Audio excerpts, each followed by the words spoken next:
Allez-y, madame, vous avez la parole. Merci beaucoup, monsieur le président. Donc, en plus de ce volet concerne la situation des prisons en Guinée. En plus de la communication des cadres de l'administration parlementaire, nous-mêmes conseillers nationaux, à l'occasion de la mission de l'intérieur du pays, il y a eu des équipes qui ont visité certains établissements pénitentiaires. Le constat n'est pas qu'alarmant. C'est une catastrophe en termes de droits humains. La situation, elle est inhumaine et dégradante.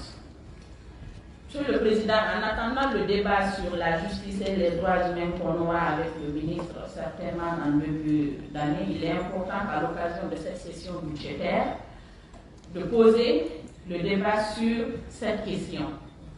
D'abord, sur la restauration, la nourriture des prisonniers. Mesdames, Messieurs, actuellement, le budget alloué est de 9 000 francs guinéens par jour et par prisonnier. Du coup, on ne peut servir que de la bouillie le matin et riz sauce en journée. Pour quelle quantité et pour quelle qualité? Aujourd'hui, l'administration pénitentiaire voudrait monter, que ce montant soit revu à 30 000, ce qui est jusque-là dérisoire.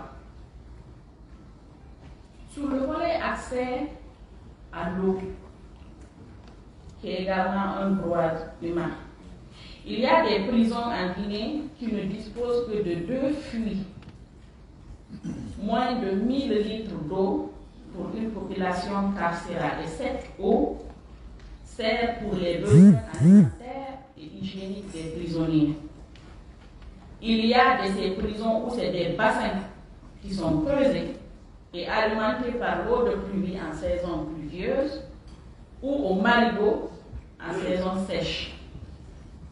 On s'étonne qu'il y ait des cas de maladies récurrentes en prison ou qu'il y ait des cas de décès. L'exemple de Zérékoré, pour cette année 2022, de janvier à novembre, il y a eu 45 décès. Sur l'accès aux soins de santé, les infirmiers, là où il en existe, il n'y a pas de médicaments et le personnel soignant est insuffisant. Très souvent, les parents des prisonniers sont obligés de prendre en charge les prisonniers. Et imaginez ceux qui n'ont pas de proches directs dans la ville. L'autre élément qui contribue également à la violation des droits des personnes détenues, c'est la détention provisoire prolongée. Dans les prisons, on nous apprend qu'il y a 70% de prisonniers en attente de jugement contre 30% de condamnés. Ce qui explique la surpopulation carcérale dans tous les établissements pénitentiaires. Mais la raison est que les tribunaux n'arrivent pas à organiser les audiences, notamment les audiences criminelles, par manque de frais liés à l'organisation des audiences. Si le budget n'est pas disponible, comment on peut corriger ces violations de droits humains, notamment des personnes privées de liberté? Monsieur le Président, vous avez rappelé que nous vivons une gouvernance d'un régime qui veut que la justice soit la boussole. Donc la justice doit être considérée comme une priorité. Mais en conférence budgétaire, en commission d'arbitrage, on ne tient pas compte de cette priorité. Après, on s'étonne que la situation n'avance pas ou que la population se révolte.